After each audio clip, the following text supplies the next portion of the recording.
Bienvenidos exploradores. Hoy les traigo una historia fascinante sobre la ciudad de Aquileia, la dormida. El sol de la madrugada se filtraba perezoso entre las neblinas que se aferraban al río Natiso. Cayo Valerio Severo, duumvir de Aquileia, respiró hondo el aire cargado de humedad y algas. A sus espaldas, la ciudad empezaba a despertar. No con el estruendo de otros tiempos, cuando las legiones marchaban hacia el norte y los barcos llegados de todo el mundo conocido descargaban sus tesoros en los muelles, sino con el run run sosegado de una urbe que había aprendido a vivir de su pasado gloria. Desde el pórtico de su villa, junto al foro, su mirada se perdió hacia el este. Más allá de las murallas, por donde sabía, discurría la vía Gemina que unía la ciudad con el corazón del imperio.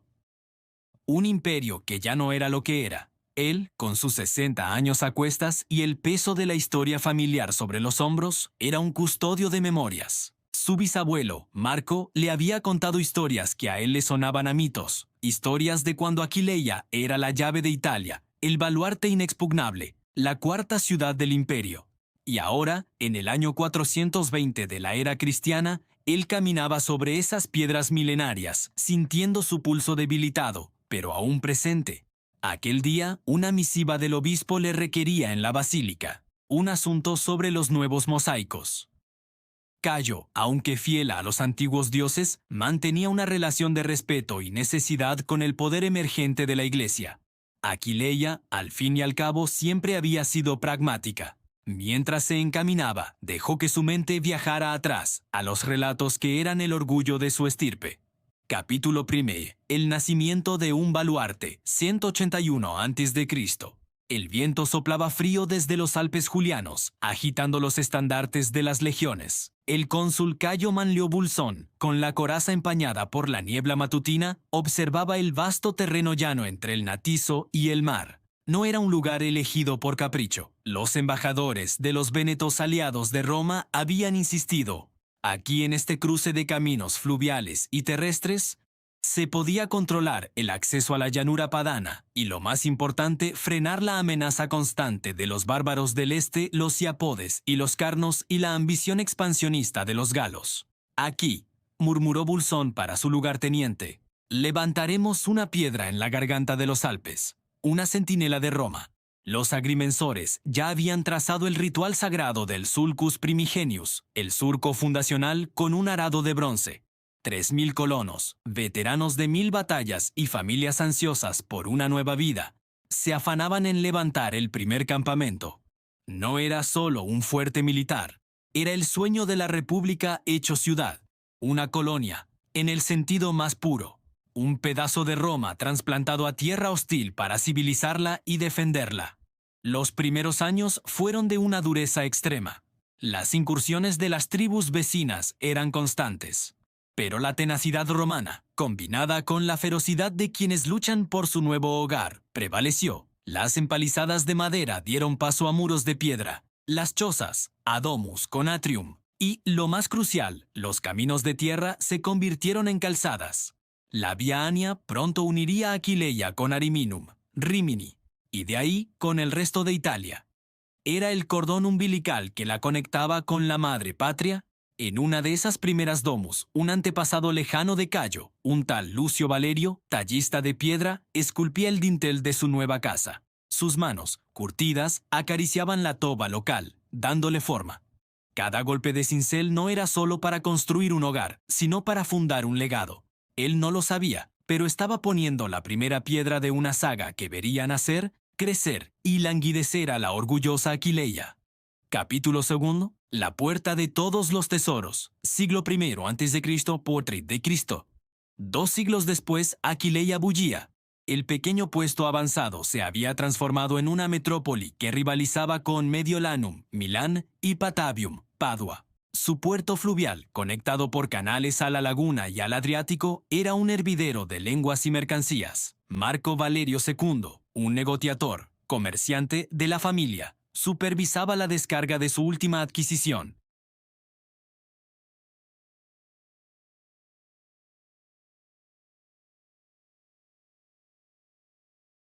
De Oriente venían sedas, púrpura, papiros y piedras preciosas. «Cuidado con esa caja», gritó Marco a unos estibadores. Eso es vidrio de Sidón. Vale más que vuestras vidas. Se rió entre dientes. Su familia se había enriquecido no con la guerra, sino con el comercio. Aquileia era el gran nudo gordiano del comercio norte-sur y este-oeste. Sus talleres de ámbar y vidrio eran famosos en todo el imperio. Sus orfebres trabajaban el oro de las minas noricas. Sus calles, trazadas con la precisión geométrica romana, estaban flanqueadas por tiendas que exhibían riquezas de los 4 confines del mundo conocido. El foro era un espectáculo de mármoles pulidos y estatuas de emperadores y dioses. Los templos a Júpiter, Juno y Minerva se alzaban imponentes, pero también había espacio para dioses foráneos, traídos por marineros y mercaderes, Mitras, Isis, Cibeles. Aquileia era cosmopolita, próspera y segura bajo la Pax Romana. El río Natiso no era solo una vía de agua, era una arteria de oro líquido que alimentaba el corazón de la ciudad. En una de las tabernae cerca del foro, un filósofo griego, de paso hacia Augusta Treverorum, Treveris, le decía a su discípulo: «Mira, muchacho, Aquileia no tiene el poder de Roma, ni la sabiduría de Atenas, ni el vicio de Alejandría, pero tiene esto». Y señalaba el ir y venir de la gente. Tiene vida, es la encrucijada del mundo. Todo lo que pasa entre el Limes y Roma pasa por aquí. Capítulo 3. El César y la fortaleza. Siglos terces, 4 d.C. La Edad Dorada comenzó a mostrar grietas. El imperio se resquebrajaba por sus costuras. Las guerras civiles, las incursiones bárbaras y la crisis del siglo III convirtieron a Aquileia, una vez más, en un bastión militar. Su posición estratégica la situó en el ojo del huracán de las luchas por el poder. En el año 238, el emperador Maximino el Tracio, un soldado brutal y impopular, marchó sobre Italia para sofocar una revuelta del Senado que había proclamado coemperadores a Pupieno y Balbino. Aquileia cerró sus puertas. Sus murallas, ampliadas y reforzadas, se convirtieron en un escudo para Roma. La ciudad, leal al Senado, resistió el asedio de Maximino. La leyenda cuenta que la defensa fue tan feroz y la moral de las tropas de Maximino tan baja que sus propios soldados, exasperados por el hambre y la resistencia aquileiense, lo asesinaron a él y a su hijo frente a las murallas. Aquileia había decapitado a un emperador y salvado a la legitimidad senatorial. Pero el episodio más memorable para la familia Valerio ocurrió 70 años después. En el 313 d.C., otro emperador, Magencio, sitiaba la ciudad. Dentro de sus muros, otro emperador, Constantino, se preparaba para la batalla decisiva.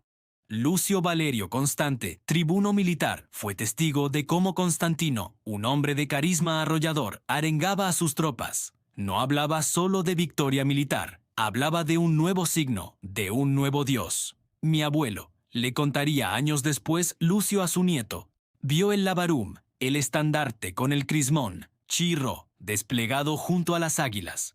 No entendíamos bien ese símbolo, pero Constantino decía que era el signo con el que vencerían. Y así fue. Poco después, Constantino marchó hacia Roma y en la batalla del Puente Milvio derrotó a Magencio. El edicto de Milán del 313, que concedía libertad de culto a los cristianos, se gestó, en parte, entre los muros de Aquileia. La ciudad no solo era un baluarte militar, empezaba a ser un crisol religioso. Las persecuciones de Diocleciano, que habían martirizado a los santos Hermágoras y Fortunato, primeros obispos de la ciudad, quedaban atrás. Una nueva fe, que había crecido en las catacumbas y en las domus privadas, emergía a la luz, patrocinada por el propio emperador. Capítulo 4. El latido de piedra y fe. Siglo IV. d.C. Cayo Valerio Severo llegó al atrio de la basílica. La construcción, promovida por el obispo Teodoro tras el edicto de Constantino, era colosal. Se había erigido sobre los cimientos de una domus romana anterior y más atrás sobre un antiguo edificio público. Pero lo que siempre le quitaba el aliento a Cayo era el suelo. Se arrodilló, no en acto de oración, sino de pura admiración. Bajo sus pies se extendía un océano de teselas, 75.000 pies cuadrados de mosaicos que contaban, no con palabras, sino con imágenes de una belleza deslumbrante, la historia de la salvación, símbolos cristianos y escenas de la vida cotidiana. La victoria de la vida eterna sobre la muerte. Allí estaba Jonás siendo arrojado al mar, junto a un pulpo de tentáculos sinuosos. Allí, el buen pastor con su rebaño. Y en un detalle que a Cayo, amante de los detalles, le fascinaba un gallo y una tortuga luchando, una alegoría de la lucha entre el bien y el mal, entre la luz. El gallo anuncia el amanecer y la oscuridad, la tortuga ligada a la tierra. Era el latido de una nueva Aquileia. La ciudad seguía siendo un centro comercial, pero su alma se estaba transformando. El obispo de Aquileia se erigía en una figura de poder inmenso, rivalizando con Roma, Rávena y Milán. La basílica no era solo una iglesia, era una declaración de intenciones, un faro de la ortodoxia nicena frente al arrianismo que amenazaba con dividir la iglesia. El obispo, un hombre de mirada penetrante y manos finas, se acercó a Cayo. Cayo Valerio, dijo con una voz que resonaba bajo las bóvedas. Los mosaicos avanzan, pero necesitamos más fondos para el baptisterio. Cada nuevo cristiano que bautizamos aquí fortalece a la ciudad ante Dios y ante los hombres. Cayo asintió. Sabía que era un precio a pagar. Su familia, aunque reticente, había donado parte de su fortuna para los mosaicos del ala norte. Era la manera de mantener su influencia en una ciudad que cambiaba de dioses. Mientras hablaban con el maestro mosaicista, Cayo observó cómo el artista colocaba una tesela azul cobalto, importada de Egipto, en el ojo de un pez. Era la misma ruta comercial que había enriquecido a sus antepasados. Algunas cosas no cambiaban. Capítulo 5. El susurro de los jinetes. Abril de 452 de Cristo. La tranquilidad era un espejismo. El rumor llegó primero como un susurro lejano, traído por mercaderes pálidos y refugiados desesperados que llegaban por la vía Postumia desde el norte. Vienen, no hacía falta decir nada más. Atila, el azote de Dios, había puesto sus ojos en la riqueza de Italia. Tras saquear y arrasar las ciudades del norte, como Concordia Sagitaria y Altinum, su horda se dirigía hacia el premio mayor.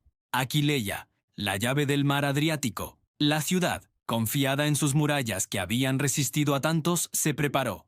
El general romano Aecio, el mismo que lo había derrotado en los campos cataláunicos, no llegaba. La ayuda de Constantinopla era una quimera. Solo quedaban ellos, los ciudadanos, y una guarnición diezmada. Entre los defensores estaba el joven Décimo Valerio, nieto de Cayo. Con apenas 20 años empuñaba la espada de su bisabuelo Lucio, la que había estado en el sitio de Constantino. Desde las almenas veía el horizonte teñirse de polvo. Era una nube inmensa, viva, que avanzaba con un retumbar sordo que hacía vibrar las piedras. Luego llegó el olor. A caballo, a cuero rancio, a humo y a una multitud sin lavar. El asedio fue una pesadilla de 3 meses. Las máquinas de asedio unas, construidas con la ayuda de desertores romanos, golpeaban sin cesar los muros. Las catapultas lanzaban piedras y cabezas de soldados romanos muertos dentro de la ciudad. El hambre y la peste empezaron a hacer estragos. Décimo, con el rostro ennegrecido por el hollín y la sangre ajena, luchaba con la desesperación de quien sabe que defiende su hogar. La leyenda, contada después por los supervivientes, decía que Atila, impaciente, estaba a punto de levantar el sitio.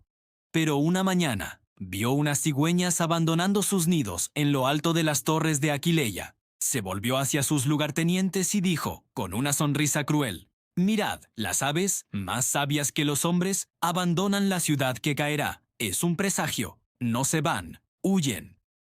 Ordenó un asalto final, concentrando todas sus fuerzas en un punto debilitado de la muralla. Los hunos, expertos jinetes, se convirtieron en una oleada implacable de infantería. El muro cedió. Décimo Valerio se encontró luchando cuerpo a cuerpo contra un guerrero huno, de rostro ancho y ojos rasgados, que blandía un sable curvo. Fue una lucha breve, salvaje. Décimo cayó, atravesado, sobre las piedras que su familia había ayudado a levantar. Su última visión fue la de las llamas ascendiendo por la torre de la basílica. La carnicería fue espantosa. Atila, enfurecido por la larga resistencia, ordenó no dejar piedra sobre piedra. Los hunos saquearon, violaron y masacraron. Los edificios fueron incendiados, las estatuas derribadas, Los mosaicos de la basílica, cubiertos de escombros y cenizas, como si la tierra quisiera protegerlos para una era futura. La orgullosa Aquileia, la Roma secunda, fue borrada del mapa. Solo quedaron ruinas humeantes y cadáveres.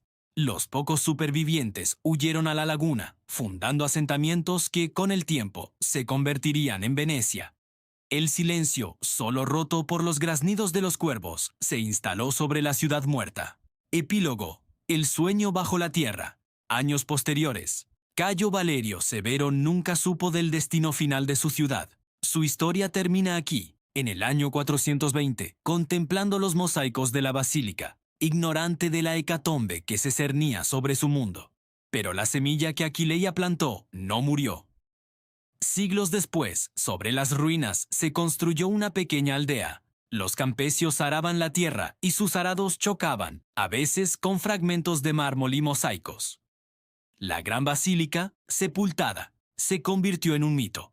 La ciudad dorada, que dormía bajo los campos. Con el tiempo, la fe regresó. Se construyó una catedral medieval justo encima de los cimientos de la basílica de Teodoro. Y durante unas obras en el siglo pasado, un obrero encontró, bajo el suelo de la cripta, un destello de color.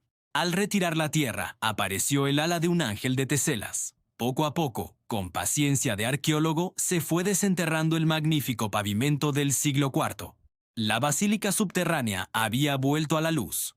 Hoy, el viajero que llega a Aquileia no encuentra una ciudad bulliciosa. Es un pueblo tranquilo, casi dormido en el norte de Italia. Pero si entra en la catedral y desciende a la cripta de las excavaciones, puede pasear sobre ese mismo mar de mosaicos que admiró Cayo Valerio. Allí, bajo sus pies, late la historia. Está el pulpo de Jonás, el gallo y la tortuga, el buen pastor. Están las marcas de los tallistas de piedra, los ecos de los mercaderes, los gritos de los legionarios y las plegarias de los primeros cristianos. Aquileia no murió, solo se durmió. Y su sueño, grabado en piedra y cristal, nos habla de un tiempo en el que una ciudad fue el centro del mundo, la encrucijada de imperios, la forjadora de destinos. Yace bajo la hierba y el tiempo, esperando, siempre esperando, a que alguien se incline para escuchar su eterno y silencioso relato. Si les gustó este viaje en el tiempo, no olviden darle like, suscribirse y activar las notificaciones para más historias fascinantes de nuestro pasado. Nos vemos en la próxima aventura.